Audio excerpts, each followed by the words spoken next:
간을 주제인데 네. 이슈를 좀 넘어가 보도록 하겠습니다. 네. 사실은 정말 전 충격이에요, 충격. 저는 정말 생각도 못했거든요. 제가 방송에서도 이재명 대표 체포동의안 가결 내리는 없다. 제가 방송에서 막 확신을 가지고 얘기했었는데 네. 정말 정말 놀랐어요. 찬성이 149표, 148표가 아마 가결 그 기준이었던 것 같은데 네. 이제 한두 표 차이로 네. 가결된 거죠. 149표가 나왔습니다. 교수님은 예상하셨습니까?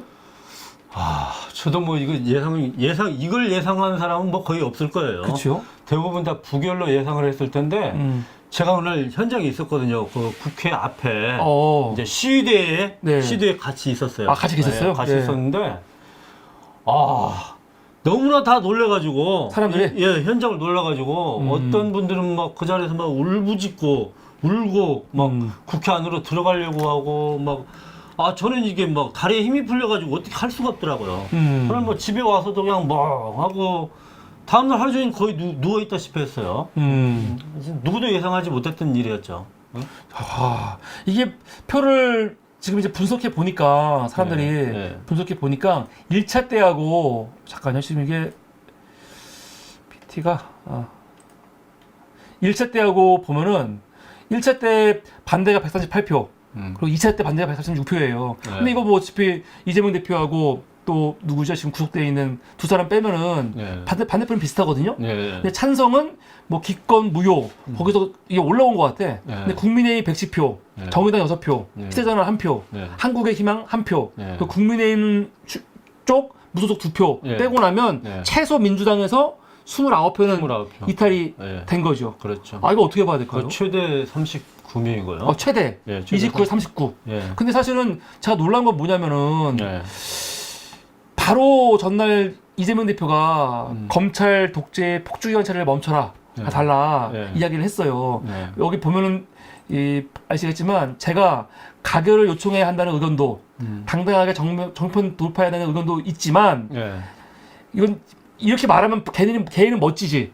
근데 그 차원이 아니고 이거는 윤석열 정권의 부당한 국가 권력 남용과 정치 검찰의 정치 공작에 제대로 맞서지 못하고 저들의 꼼수에 너나 굴복해서는 안 된다. 이 싸움은 이재명과 검찰 간의 싸움이 아니다라고 하면서 이걸 사실 부결하라고 메시지를 낸 거죠, 직접. 그렇죠. 그리고 더 중요한 거는 박강원 원내대표가 이재명 대표를 만나가지고 통합적 당 운영과 관련해가지고 약속을 받았다는 거예요. 이것까지. 그런데도 불구하고 박강원은 보통 비명계로 많이 좀 분류가 되잖아요. 그렇죠. 그렇죠? 그렇죠. 비명계란 말이에요. 그런데 비명계에서 29표 이상의 집단 반발표가 나온 거란 말이에요. 이건 도대체 어떻게 봐야 되는 겁니까? 그러니까 저는 이제 이 비명계 의원들 같은 경우에는 그동안에 낮에는 단식장에 가서 이재명 대표 손잡고 이렇게 뭐 위로하고 이러고 저녁에는 자기들이 이제 살궁리 이재명 대표 몰아낼 궁리 이런 궁리를 한 거죠. 낮과 밤이 틀린 거예요. 그러니까 이게 친명계 의원님들이 가서 이제 설득하고 이래도 뭐 그렇게 이렇게 설득 당한 듯이 이렇게 얘기해놓고 마음속은 따로 있고 이런 결과인 것 같아요. 그러니까 이건 이게 정당이라는 것은 정견을 같이 하는 사람들이 정권 획득을 목표로 한 그런 결사체잖아요. 결사체. 그러니까 사실 같은 정당을 하고 있는 사람들이라고 할 수가 없죠. 사실 내용적으로는. 자기 당의 대표를 구속시켜야 되는데 동의하는 사람이 어떻게 동지라고 할 수 있고 같이 정당을 한다고 할 수가 있겠어요. 아니 누가 봐도 분명한 혐의, 저 뇌물 먹었구나, 횡령했구나, 아니면 무슨 성적인 추행을 했구나, 뭐가 드러났으면 모르겠지만 지금 영장 내용 같은 게 사실은 너무 어이가 없잖아요. 이게 뭐 밝혀진 것도 없고 사실은 명확한 증거도 없고 아무것도 없는데 이렇게 그냥 당대표를 더군다나 국회 의석이 167석을 가진 정당에서 야당을 그냥 이렇게 뭐라고 해야 되니까 사자 입안으로 쳐넣는 거 아니에요 지금. 그러니까 이건 이재명 대표께서 그때 뭐 부교를 요청하는 뭘 성명서를 냈다고 해서 갑자기 이렇게 분위기가 바뀌었다. 네. 저는 이렇게 보지 않아요. 아, 그러니까 전날 있었던 페이스북. 예, 이거 말도 안 때문에, 되죠. 이것 때문에 바뀌었다고 보지는 않아요. 네. 사실 이재명 대표께서는 원론적인 얘기를 한 거예요. 맞아요. 이것은 검찰에 이건 잘못된 그 체포동의안 요청이다. 그러니까 이것은 부교를 하는 게 맞다라는 이제 아주 원론적인 얘기를 한 거예요. 네. 그럼 그거 가지고 갑자기 변했다. 저는 이렇게 보지는 않고요. 근본적으로 당내에 소위 이제 비명계라고 하는 의원들은 기본적으로 이재명 대표를 인정하지 않는 거예요. 속내는 이재명 대표를 인정하지 않고 다음 이제 당권에서는 자기들이 당권을 가지려고 그러고 다음 대통령 후보 때는 이재명 대표를 갈아치려고 그러는 거죠. 이게 속내가 있는 거예요, 속내가. 아니, 왜 그러는 거 도대체?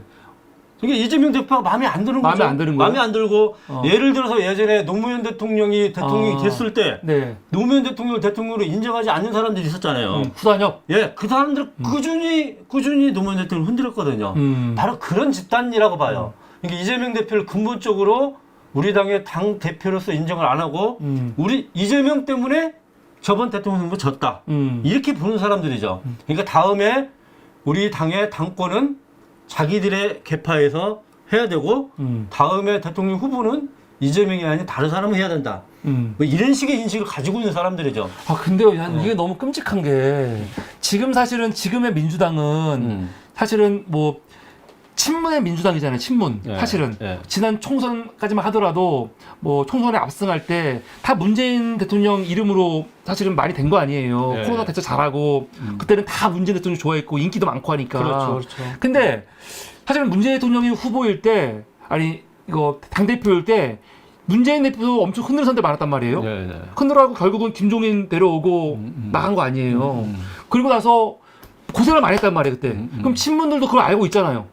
또 한 단계 더 멀리 올라가면은 다 아까 말씀하신 것처럼 노무현 대통령 얼마나 흔들었습니까? 그러니까 지금 친문들은 노무현이 당했던 거 그리고 문재인이 당했던 거를 다 알고 있고 그게 굉장히 부당하다고 여긴 사람들이잖아요. 그렇죠. 근데 지금 가만히 보면은 그 사람들이 지금 이재명한테 그런 짓을 똑같이 하고 있는 거 아니에요?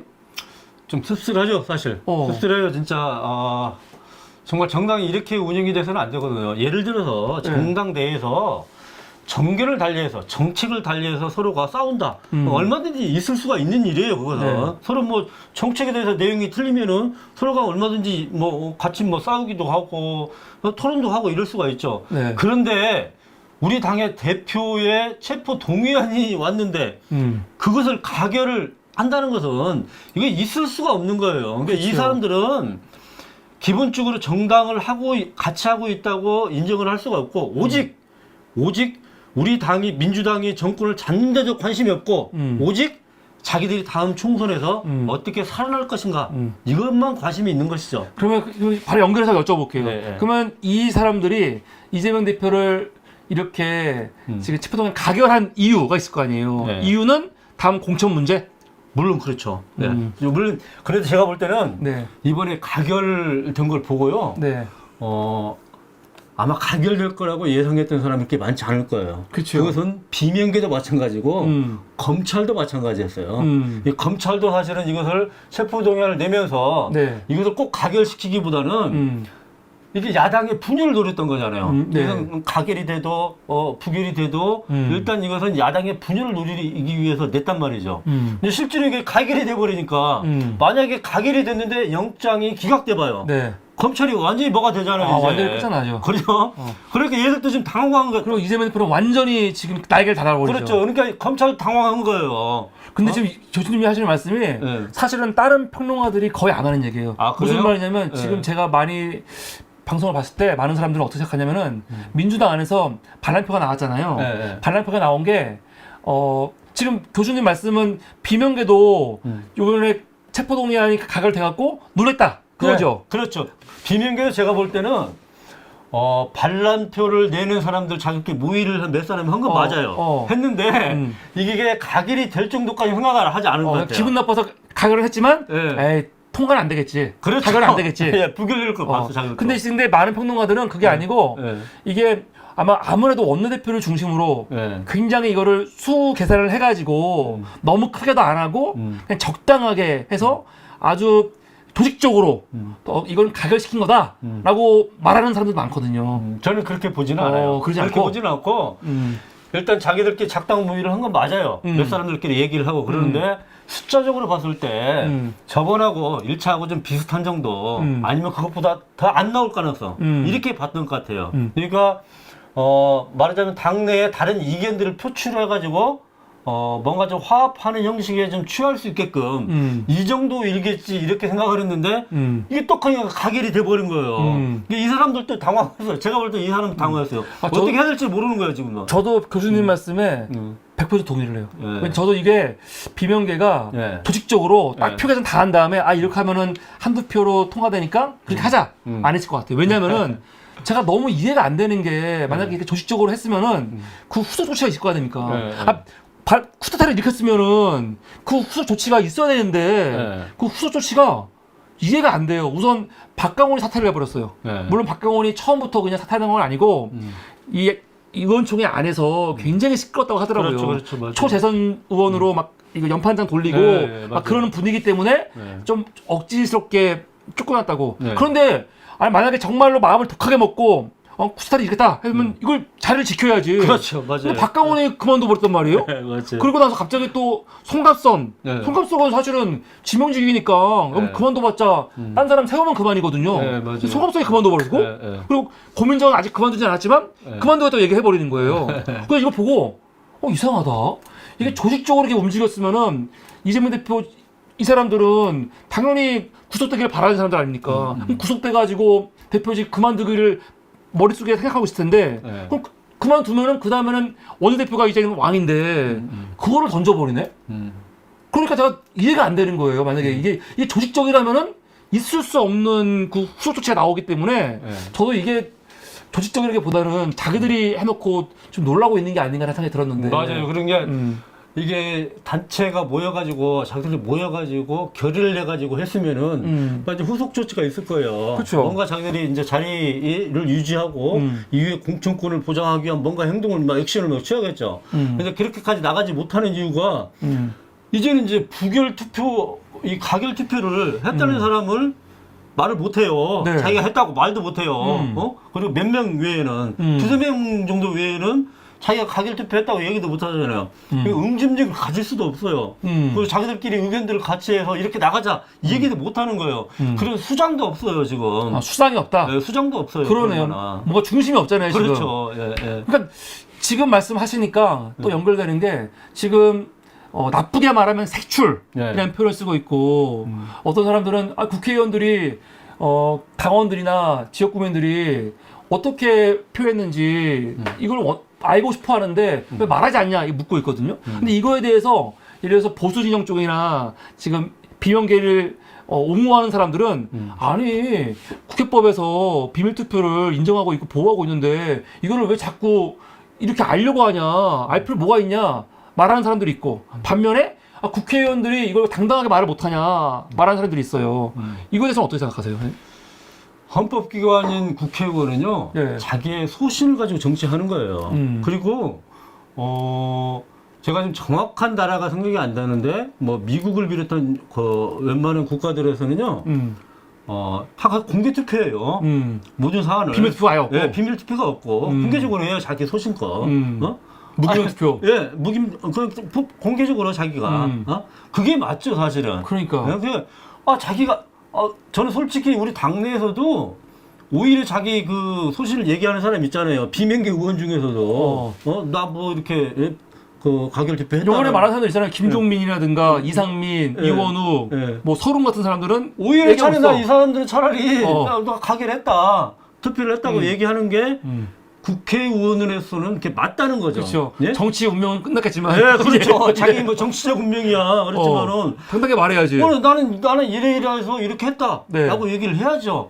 사실 더 문제가 그래서 수박이라는 거잖아요. 겉과 속이 다르다는 게. 예? 자기 마음속은 이렇게 있는데, 예? 이제 액션을 갖다가 다르게 하는 거죠. 이런 사람들이 우리 당에 20명 이상, 있다는 40여 명, 뭐, 이렇게 있다는 게 정말 서글픈 현실이고 민주당이 이렇게 가서는 안 됩니다. 아니, 그래서 어저께 방송을 보는데 장성철이라는 평론가 나와갖고 얘기 많이 하거든요. 굉장히 의식 있는 것처럼. 근데 뭐라고 하냐면 이재명 대표를 비판을 많이 해요. 근데 지금 민주당에서 가결표 던진 사람 사출하는 거에 대해서 뭐라고 비판을 하냐면 아니 이거 지금 법에서 보장하고 있는 거를 이걸 가지고 왜 뭐라고 하냐면 막 따져. 근데 이 보는 순간 너무 황당한 거야. 지가 바로 몇 분 전까지 계속 이재명 욕한 건 뭐였냐면 불체포 특권 얘기였거든요. 아, 불체포 특권은 헌법 44조에서 보장하고 있는 거예요. 근데 그 불체포 특권을 갖고 방탄이라고 지난 몇 달 동안 욕하던 사람이 갑자기 국회의원 무기명. 근데 사실 무기명은 내가 이상한 게 국회법 찾아봤거든요. 정확한 규정이 없어요. 도대체 어떤 걸 가지고 이게 뭐 국회법, 헌법에서 보장하고 있는 거라고 말하는지 근거를 모르겠는데 근데 법이 있다고 치더라도 그거는 보장해야 되고 국회의원의 면책특권은 보장하지 말고 벗으라고 하는 거. 이 이중성. 난 이거 보면서 좀 이해가 안 되더라고요. 자기들 그렇죠. 원하는 것만 이렇게 하는 거? 그 논리적으로 맞지가 않죠. 그리고 이 무기명 투표를 보통 이제 국회에서 관례적으로 하는 건데, 무기명 투표는 사람에 관한 거. 그렇죠. 이런 것들이 이제 무기명 투표로 이제. 근데 그것도 법으로는 규정이 없는 것 같은데. 명확한 규정은 없을 거예요. 그렇죠. 근데 언론을 보면은 다 뭐 법으로 있다는 식으로 얘기하는데 제가 오늘 찾아봤어요, 다. 근데 뭐 사람과 관련된 거는 무기명으로 한다는 게 법으로 있는 게 아니에요. 진짜로. 국회법에 뭐 내규 정도나 있는지 모르겠어요. 운영 원칙 뭐 이런 데 정도는 있을지 모르겠어요. 근데 법에는 그게 있지가 않고요. 그냥 표결한다고 돼 있지. 네. 그리고 웬만한 국가에서는 이게 없어요. 다 공개적으로 투표해요, 공개적으로. 그게 맞죠. 국회의원이, 국민이 뽑아준 국회의원이 소신껏 투표하고, 그리고 소신껏 투표를 했는데, 지역 주민의 의사하고 반하잖아요. 그럼 지역 주민이 다음에 그 국회의원 안 뽑으면 돼요. 그렇게 만드는 게 맞아요. 대의제라는 게 그런 거 아닙니까? 그렇죠. 사실은 자기 지역구민들, 지지자들이 원하해서 대신하는 건데 최소한 저 국회의원이 국회에 가서 어떤 법안을 만들고 어떤 법안에 사인하고 하는지를 알아야 될 거 아니에요. 그렇죠. 맞아요. 그래서 무기명 투표를 하는 게 공개 투표하는 게 맞죠. 어떤 투표든지. 지역 주민이 알아야죠. 참 기가 막히네요. 그리고 이번에 내가 놀란 게 뭐냐면 지난 방송에서 제가 얘기했는데 아니 이 비명계들이 이재명 대표 체포동의안 가결한 이유를 김종민이 바로 다음날 나와갖고 이야기를 했어요. 솔직하게 얘기를 했어요. 왜 뭐라고 얘기했냐면 이재명 대표 쪽하고 많이 상의를 했는데 그러니까 이게 보니까 박강원 대표가 이재명 대표 찾아가고 이야기한 거와 김종민 류 사람들이 가서 한 거하고 내용이 다른 것 같아. 그러니까 박강원 대표는 이재명 대표한테 굉장히 일반적인 얘기를 들은 거예요. 일반적인 얘기. 당을 통합적으로 운영하고 뭘 만들겠다 그런 식으로. 근데 김종민 류는 가서 어떤 말을 했는지 모르겠지만 뭔가를 제시했는데 이재명 대표가 거부했다는 거예요. 그리고 나서 갑자기 분위기가 바뀌면서 이재명 대표 체제로 우리 총선 못 이긴다. 새로운 변화 필요하다. 리더십 교체 필요하다. 그러면서 가결했다는 건데 제가 이걸 보고 기겁을 했어요. 그러면 지금 이재명 대표를 검찰한테 결국 영장심사 받도록 체포동의안 가결한 이유가 딴 게 아니고 당대표를 교체하기 위해서 했다는 거예요. 그렇죠. 당대표를 교체하기 위해서. 맞아요. 근데 이 얘기를 당당하게 해도 돼요? 아니, 범죄 혐의가 있으니까, 말이라도 범죄 혐의가 너무 있으니까, 영장을 보니까 범죄 혐의, 도주 위주, 도주할 수 있는 염려, 또 증거 인멸, 위험이 있으니까 이거는 당당하게 해야 된다. 이게 아니고, 그런 문제가 아니야. 당대표를 바꿔야 되는데, 바꿀 수 있는 방법이 없잖아요. 그러니까, 검찰을 이용해서 당대표를 바꾸겠다. 이거를 방송 나와갖고 이렇게 당당하게 말도 되는 거예요? 그러니까 너무 하라는 거죠. 이건 진짜 정당을 같이 하는 사람들은 할 수가 없는 얘기예요, 사실. 이게 자기들이 지금 살기 위해서 그렇다는 거잖아요. 자기들의 공천을 보장하라는 얘기하고 별다를 게 없어요. 이재명 대표한테 가서 지금 단식하고 있는 사람한테 당신 물러나십시오. 사퇴하십시오. 사퇴하고 비대위 체제 꾸려가지고 내년 선거 이깁시다. 이 얘기예요. 비대위 체제 꾸리면은 지금 그 비대위는 이제 자기들이 이제 들어가서 할 수 있는 체계를 얘기하는 거겠죠. 그래서 자기들이 이제 공천에서 뭔가 좀 유리한 제도를 만들어가지고 살아나고자 하는 어떤 그런 거예요. 이제 그걸 가지고 이재명 대표 쪽에서 안 들어주니까 가결을 했다. 네. 이게 말이 안 되죠. 이게 상식적으로 어떻게 납득이 되냐고요. 그러면 그 이게. 사람들이 구체적으로 원하는 건 뭐예요? 예를 들어서 지금 다 당협위원장이잖아요. 예. 그러면은 우선 현역 의원이고, 예. 그러면 다음 선거 때 뭐 단수공천 달라는 거예요? 경선을 할 거 아니에요? 뭐 그렇게까지는 아니더라도 네. 일단 이재명 대표의 지금 체제, 네. 그 이재명 대표가 사퇴하고 그다음에 예를 들어서 자기들이 원하는 뭐 중립적인 어떤 사람을 비대위원장으로 이렇게 앉혀가지고 그냥 공천 심사를 하는데 네. 자기들이 불리하게 룰을 불리하게 만들지는 않겠다. 예를 들어서 혁신위에서 네. 그 현역 의원 뭐 심사 뭐 강화해가지고 네. 뭐 많이 짜려 뭐 이런 안 됐잖아요. 그러니까 뭐 밑에서 20% 이런 것들 이런 걸 없애버리는 거죠. 그런 거를 이런 걸. 그러니까 현역한테 불리한 룰을 예. 만들지 않게 하기 위해서. 그렇죠. 그렇게 하는 거죠. 야, 그럼 그거는 지금 겉으로 비명계가 나서고 있지만 현역 국회의원들은 다 어느 정도 동의하겠네요. 좋아하겠네. 좋아하는 사람들이 다수가 있죠. 물론 그렇죠. 그러니까 예. 친명이라고 하고 있지만 예. 비명계의 행동을 보면서 우리는 나서지 못하지만 쟤네들이 저렇게 나서가지고 현직한테 유리한 룰을 만들면 도움 되겠다. 그런 마음 가질 수도 있겠네요. 그러니까 40표 정도가 이게 반란표가 나오는 거예요. 그러니까 물론 친명계 이재명 의원, 이재명 대표님하고 가까운 사람들은 절대 그럴 리는 없죠. 그럴 리는 없는데 그동안 좀 입 딱 닫고 있었던 사람들, 속은 좀 그런데 겉으로는 친명. 말을 안 하고 있던 사람, 예. 이런 사람 중에도 있는 거예요. 그렇죠. 그게. 그러니까 진짜 최대한 40%까지 나온다는 그렇죠. 거 아니에요. 그렇죠. 예. 정말 씁쓸하네요. 씁쓸해요. 그러니까요. 예. 그러면 예. 우리가 이제 얘기를 안 할 수가 없어요. 네. 사실 우리가 지난주인가 지지난주에 요 얘기 했다가 예.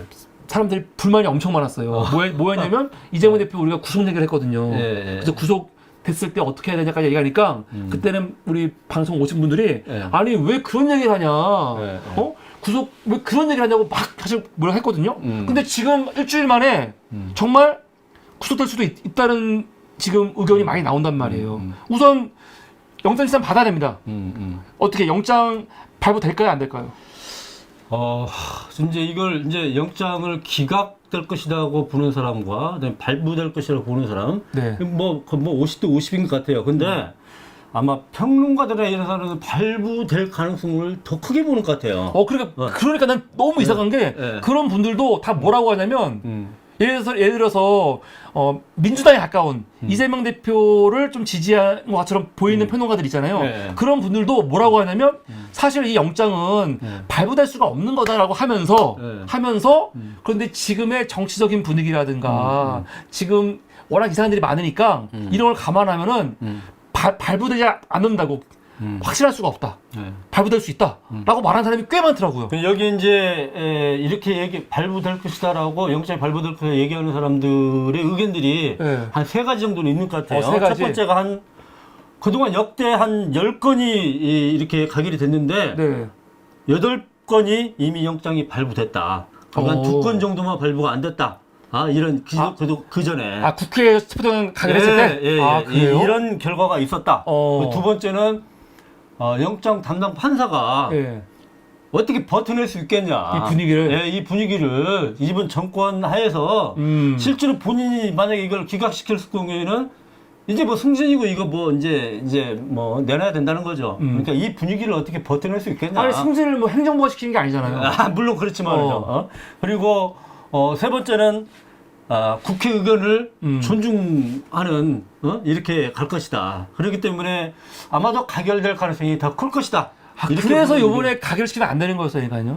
맞아요. 비회기 때 나가는 거하고 국회에서 가결시켜서 내보내는 거하고는 완전히 다르잖아요. 법원을 받아들이는 게. 그러면 이게 검찰도 이게 만약에 부결이 됐으면은 마음 편하게 그냥 불구속 기소하는 거예요. 국회에서 부결했으니까 우리는 그냥 불구속 기소한다 이렇게 가면 되는데 그러면서 이제 다음 초선까지 계속 방탄 얘기하겠죠. 그렇죠. 근데 그냥 이번에 가결이 되니까 검찰도 제가 볼 때는 굉장히 신경 쓰이는 내용이에요. 그렇죠. 사실은 이게. 근데 저는 개인적으로는 이것은 기각될 것이다.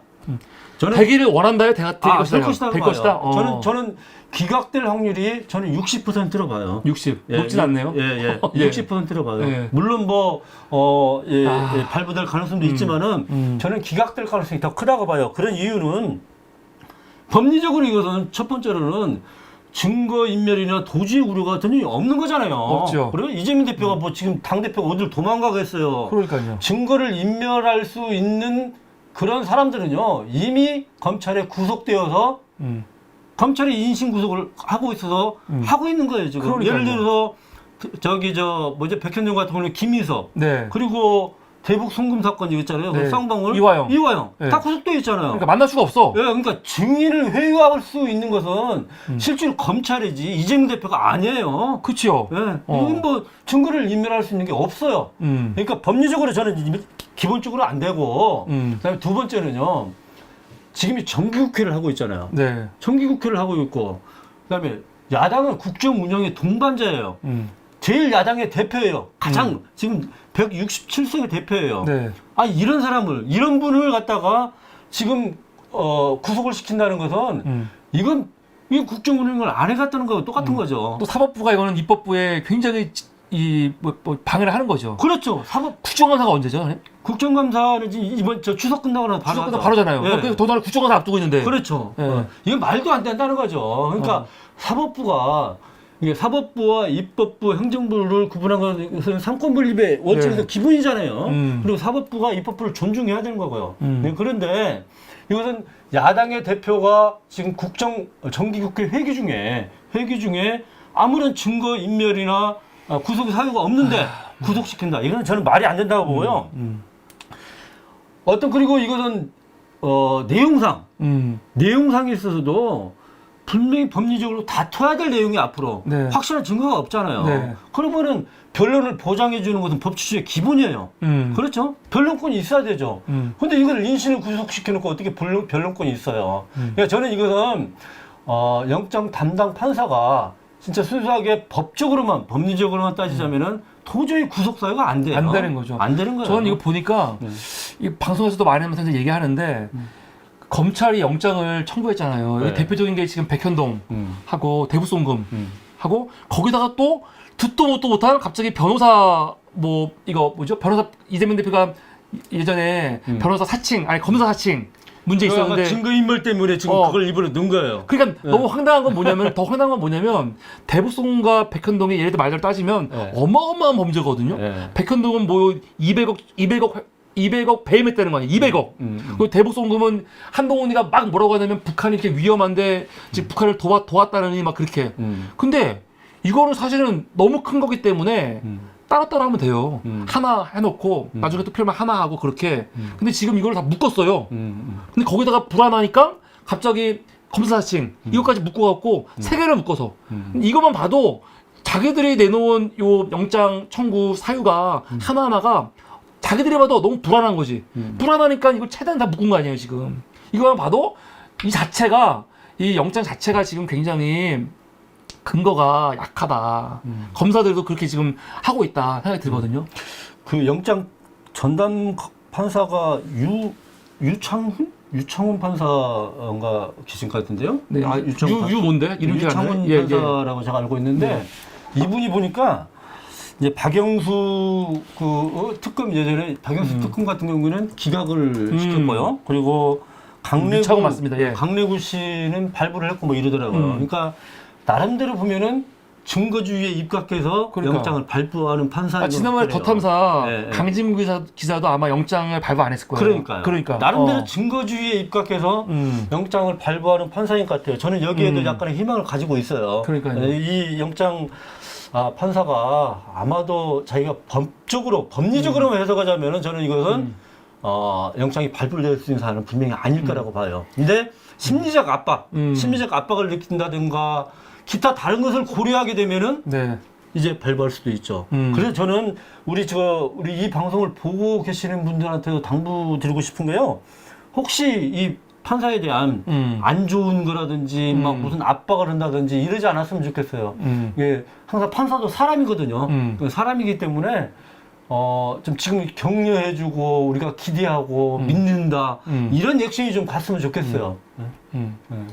그래서 압박을 해야 되는 거 아닌가요? 아닌가요? 저는 물론 가서 뭐 시위도 하고 여러 가지 뭐 이렇게 하는데 그렇다고 해서 막 비난하고 막 비난은 아니지. 예, 이렇게 해서는 안 된다는 거죠. 비난을 압박할 필요 없죠. 아직 안 나왔으니까. 비난이 아니고 법대로. 우리 법대로잖아요. 원칙대로 하라는 거죠. 원칙대로 하면 나올 수가 없는 거지. 근데 이제 우리가 아무래도 우리 교수님이 정치 전문가이시고 또 외교학 이 정치학자인데 그런 관점에서 냉정하게 얘기를 해야 될 것 같아요. 두 가지 차원에서 영장이 발부됐을 때와 발부되지 않았을 때 그 후폭풍에 대해서 좀 분석을 해주면 어떨까요? 그 민주당이 후폭풍이죠, 뭐. 네, 그렇죠. 네. 영장이 이제 기각됐을 거고요. 기각됐다. 그러면 뭐 이재명 대표 같은 경우는 지금까지 이재명 대표를 둘러싸고 있던 방탄은 없어지는 거죠. 그렇죠. 그러면 사실 이거는 검찰이나 국민의힘이 더 이상 카드가 없어지는 거죠. 그렇죠. 이제 이재명 대표 체제는 더욱더 이제 강화가 될 거고요. 그렇죠. 예. 그래서 대정부 공세를 이제 더 강화시킬 수가 있는 그렇죠. 거죠. 또 한동훈에 대해서도 막 강하게 비판할 수 있고. 그렇죠. 예, 검찰에 대해서도 이런 무능한 이제 검찰들 그럼요. 더 강화시킬 수가 있죠. 그리고 뭐 당 내에서도 이제 비명계 같은 경우에는 뭐 할 말이 없죠. 할 말이 없죠. 할 말이 없죠. 예. 예? 뭐 이렇게 이제 그건 당연히 그렇게 갈 거예요. 저는 이렇게 갈 확률이 굉장히 크다고 봐요. 그러면 진짜로 나라가 제대로 쓰는데 굉장히 큰 도움이 되는 거죠. 그렇죠. 진짜로. 맞아요. 예. 그런데 이제 문제는 영장이 발부됐을 경우에요. 영장이 발부됐을 경우에는 근데 그 전에 하나만 여쭤보고 싶은 거는 그럼 만약에 이재명 대표 영장이 기각이 됐어요. 그럼 그랬을 때 그 지금 거기에 가결한 비명계 보통 우리가 수박이라고 부르는 그 사람들은 어떻게 되는 겁니까? 타도가 어떻게 될까요? 물론 그 사람들이 이제 아무 얘기도 못 하겠죠. 아무 말도? 아무 얘기도 못 할 텐데. 아니 혹시 못하는 게 아니고 더 나와가지고 이거 봐라 우리가 이렇게 이재명 대표의 방탄을 벗겨줬다. 우리가 그 방탄 의혹이라는 공격으로부터 이재명 대표를 완전히 자유롭게 만드는 게 바로 우리 때문이다. 우리가 이런 것 때문에 우리는 기각될 걸 알았기 때문에 우리가 이렇게 한 거다라고 목소리를 내지 않을까요? 저는 뭐 그렇게까지 못할 거라고 보고요. 아마도 그럴 수는 있어요. 근데 그래도 대표는 사퇴하는 게 좋다. 그래야지 우리가 내년 총선 이긴다. 진짜? 이렇게까지는 얘기할 수가 있을 거예요, 아마. 그 사람들 같은 경우는 예를 들어 이상민 또 누구죠? 뭐 서른 뭐 이런 사람들은 그럴 거예요. 기각이 돼도? 예, 그래도 아마 대표는 사퇴해야지만이 우리가 내년 총선 이길 수 있다. 이렇게 얘기할 거예요. 주장을 할 거예요. 진짜요? 예. 왜냐면 할 얘기가 없거든 자기들이. 그러면 가만히 있어야지. 그 얘기는 너무한 것 같은데. 거기 설마 영장이 기각돼도 그래도 벗어야 된다. 그러면 한단 말이에요? 그렇게까지 저는 갈 거라고 봐요. 그 사람들은. 그래요? 그 사람들은? 예, 오히려 그 사람들 겉과 속이 같잖아요. 차라리 아마 그렇게 갈 거라고 보는데 대박. 그 외의 사람들은 제가 볼 때는 아무 얘기도 못 할 거예요. 할 얘기가 없죠, 사실은. 자기들이 가결시켰는데 판사가 기각시켜버리면은 할 얘기가 없는 거죠. 저는 뭐 그렇게 갈 거라고 보고요. 이재명 대표 체제는 더 공고해진다. 공고해지고 그렇게 가가지고 내년 총선도 저는 이긴다. 이렇게 보는 겁니다. 문제는 이제 영장이 발부됐을 경우에요. 이재명 대표가 이건 뭐 그때도 뭐 이거 얘기 안 했으면 좋겠다 이렇게 했는데 현실이 된 거예요. 저는 한 40% 정도 봅니다. 그러니까 진짜 현실이 됐어요. 현실이 됐어요. 근데 만약에 발부했을 경우에는 민주당은 이제 혼란을 겪을 수밖에 없죠. 그리고 아마 비명계가 원했던 이제 구도이겠죠, 이게. 비명계 같은 경우에는 아마 비대위 체제로 바로 가야 된다. 이렇게 주장을 할 거예요. 비대위 체제. 그러니까 지금 이재명 대표가 사퇴를 하고 비상대책위원회를 구성하는데 이 비상대책위원회는 지금 친명계 중심이 아니라 모든 계파가 아우를 수 있는 모든 계파를 아우를 수 있는 비상대책위원회 아니면 외부에서 누구를 수혜를 해가지고 구성을 해서 공정한 공천 관리를 하고 그래가지고 아까 말했던 그런 뭐 현역 의원 평가 이런 것들을 이제 낮추고 이래가지고 자기들이 살아날 수 있는 길을 찾자 이렇게 갈 거예요. 근데 그거 하려면은 원내대표가 중요하잖아요. 원내대표? 근데 원내대표가 그만뒀잖아요.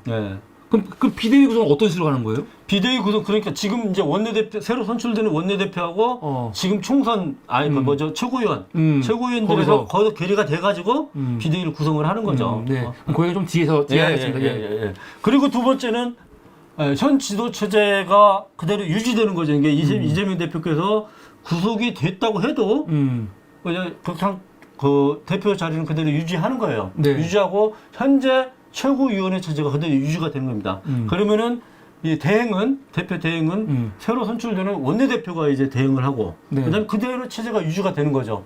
그러니까 옥중 공천 그러잖아요. 네. 그냥 공천장에 도장은 이재명 대표 도장으로 나가는 거죠.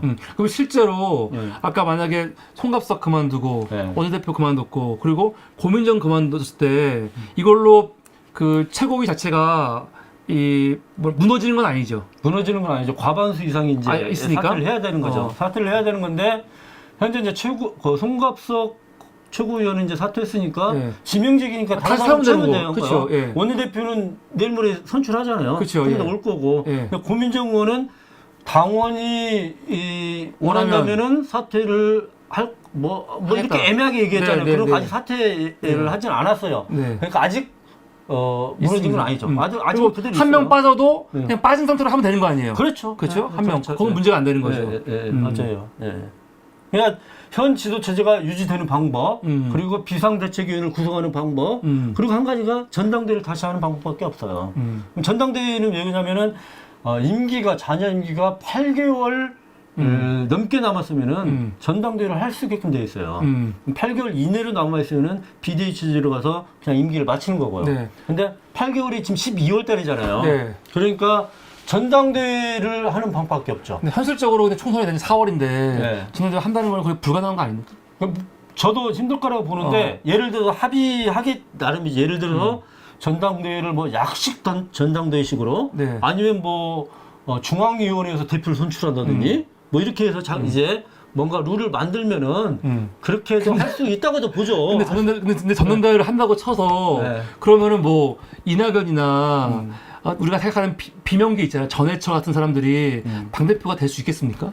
저도 뭐 상식적으로 안 되는 거라고 보는데 불가능하잖아요. 안 되는 거라고 보는데 이 사람들은 진짜 비명계 같은 경우에는 어떻게 해서든지 현 지도 체제를 좀 무너뜨리고 자기들이 좀 참여할 수 있는 중립적인 구도를 어떻게 만들어낼 것인가 여기에 초점이 있어요. 근데 그렇게 가지 않는 거죠. 그러면 난 아무리 생각해도 이 사람들이 이렇게 민주당 안에서 수박의 난을 일으켰단 말이에요. 예. 근데 구속이 아무것도 없어요. 전당대회 해도 이길 수가 없는 거고 이제 원내대표 얘기를 하겠지만 원내대표 했을 때 지금 나온 사람들도 보세요. 다 겉으로는 다 친명계예요. 비명계 같은 사람들, 예를 들어서 뭐 박범계 같은 사람들은 아예 안 나온다고 했고 이원욱 같은 사람은 안 나오고 아예 그러니까 원내대표도 본인들이 차지할 수가 없어. 그러면은 희망이 없거든요. 아무것도. 우리가 처음에 얘기했듯이 그러니까 이 사람들이 치밀한 계획 속에서 나온 게 아니에요. 어쩌다 보니까 이렇게 된 거예요. 그러니까. 어쩌다 보니까 자기들이 이렇게 됐는데 그러니까 지금 뭐 이제 자기들이 끼어들 수 있는 공간이 사실은 없어요. 더 없어지는 거죠. 더 없죠. 더 없어져요. 그나마 박광훈 대표라도 있었으니까 자기들이 통문화도 있었죠. 근데 원내대표도 바뀌게 되면 자기들이 끼어들 수 있는 공간이 원내대표도 없어요. 이번에는 분명히 친명이 될 거란 말이에요. 무조건. 예. 그러면 진짜 황당한 거예요. 그리고 송갑석 지금 그만뒀지 않습니까? 그럼 다음 자리도 이재명 대표가 또 뭐 탕평을 생각하면서 그 자리에 누구 앉힐까요? 저는 절대 그럼 안 된다고 생각이 들어요. 맞아요. 그때는 완전히 친명으로 앉혀야 되는 거고 그러면 진짜로 비명계는 그전보다 훨씬 더 말할 수 있는 게 없어지는데 도대체 이게 뭐 하는 걸까? 난 너무 이게 혼란스러워요. 그래서 뭐 하고 있는 건지. 그러니까 이 사람들이 한 행위가 민주당 내부를 혼란스럽게만 만든 거예요.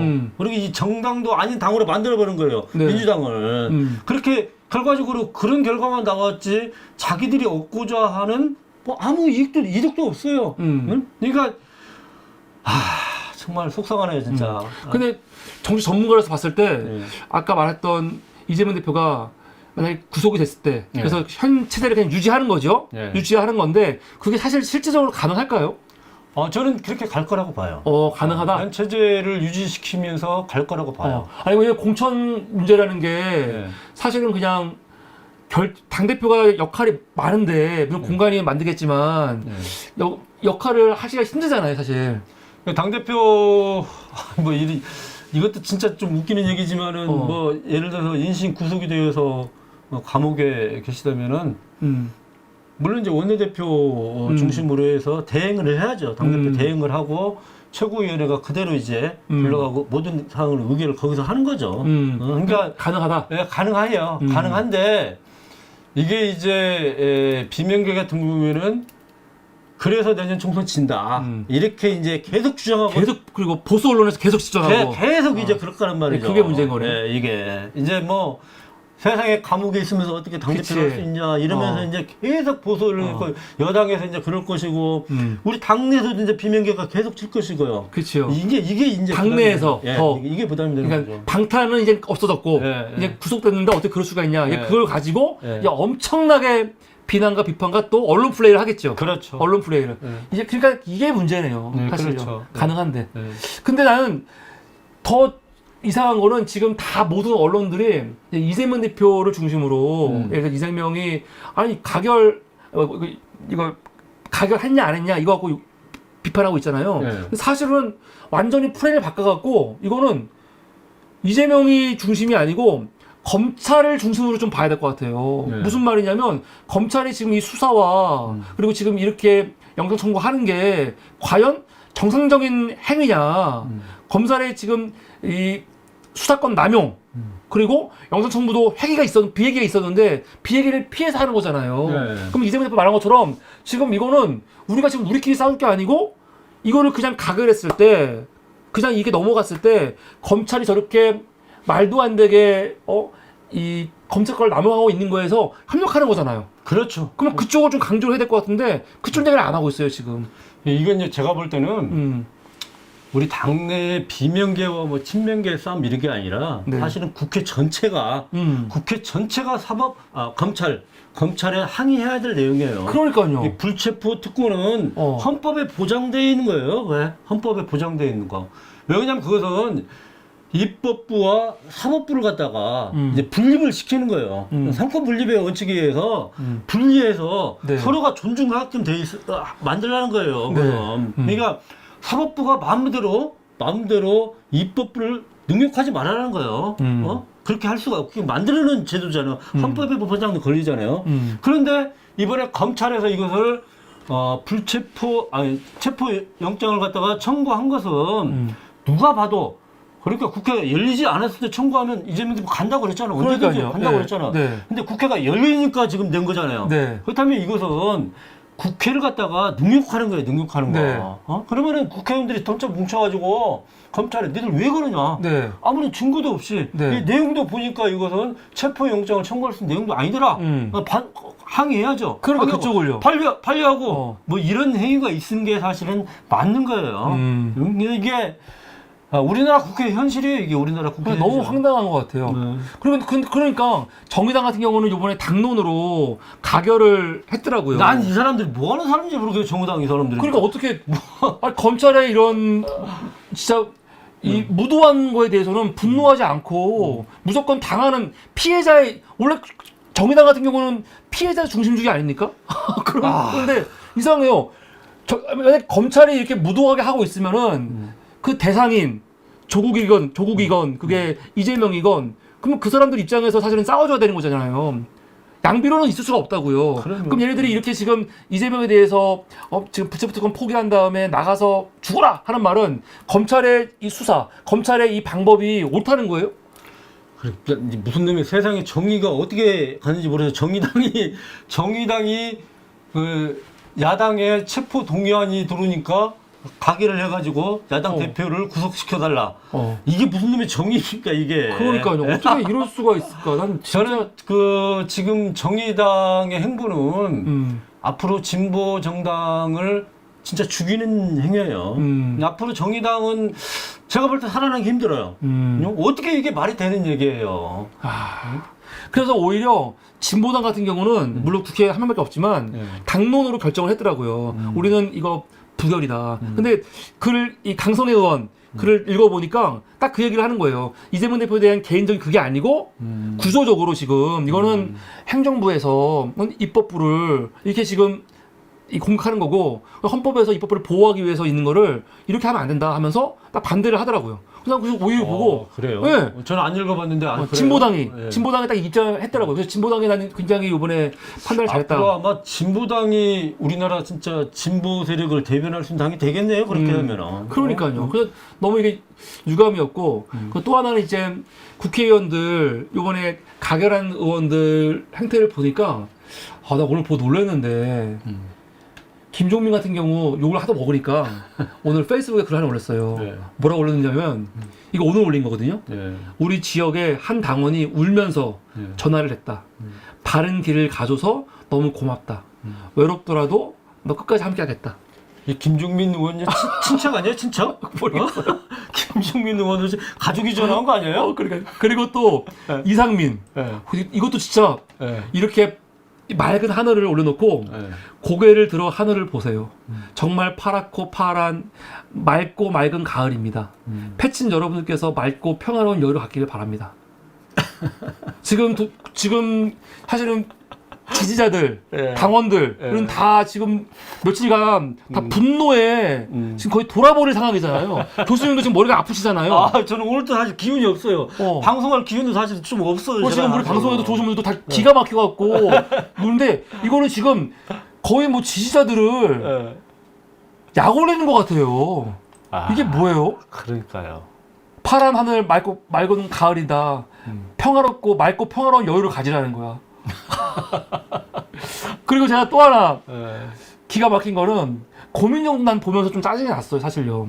고민정 의원도 자기가 나와갖고 얘기하는데 자기는 부결표 던졌다는 거예요. 근데 이런 말한들 믿어주겠냐 하면서 아마 고민정 욕을 많이 먹나 보죠. 욕을 많이 먹으니까 당신도 가결한 거 아니냐 막 하니까 요번에 최고회의에서 얘기하더라고요. 직접 봤거든요, 방송을요.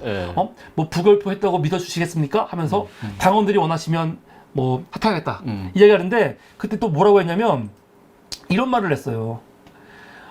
위험 신호들에 대해 더 세밀하게 대처하지 못해 죄송한 마음이다. 근데 고민정이 사실은 체포동의안 부결 당론하겠다는 거 본인이 반대했잖아요. 그렇죠. 본인이 얘기했어요, 그거. 본인 반대했다고. 반대했어요, 맞아요. 나는 고민정이 정말 부결했을까? 난 그것도 사실은 믿어지지가 않아요, 별로 사실. 뭐 증거는 없지만 이런 말한 것도 믿어지지가 않고 이렇게 나와가지고 모르겠어. 이렇게 말하는 게 보면서 아주 좀 기분이 나쁘더라고요. 쟤들 왜 저러지? 도대체? 뭐가 본심이지? 제 개인적으로는 고민정 의원에 대한 얘기는 제가 자제하겠습니다. 그래요, 자제할게요. 하십시오, 예. 왜냐면 요번에 하고 싶은 얘기는 참 많은데 사실 저 자제하겠습니다. 정말 황당합니다. 자, 우리 다음 이슈 넘어가기 전에 오늘 슈퍼챗에 우리 모혜님께서 저번에 죄송했어요. 아닙니다, 모혜님. 감사합니다. 이 슈퍼챗이 네. 저 지금 돈을 보내준 거죠. 그래요? 네. 처음 보신 거예요? 왜? 저는 이거 송목님, 지 무덤을 스스로 판단이 땡구 잘 가라 하시고, 우리 다윈님께서 사무리 커피 해주셨고, 우리 송목님이 또 수박 만세라고. 이건 이젠 송모님은 저희 이사장님인데 수박 만세라는 게 진짜 만세가 아니고 이제 좀 비판하고 이건 하는 의미에서 하시는 말씀입니다. 그리고 아까 닥터 이브님 감사합니다. 마른 반찬 좀 하면서 전 김상신님 방에서 귀팅하겠습니다. 아까 넘어오셨지. 네.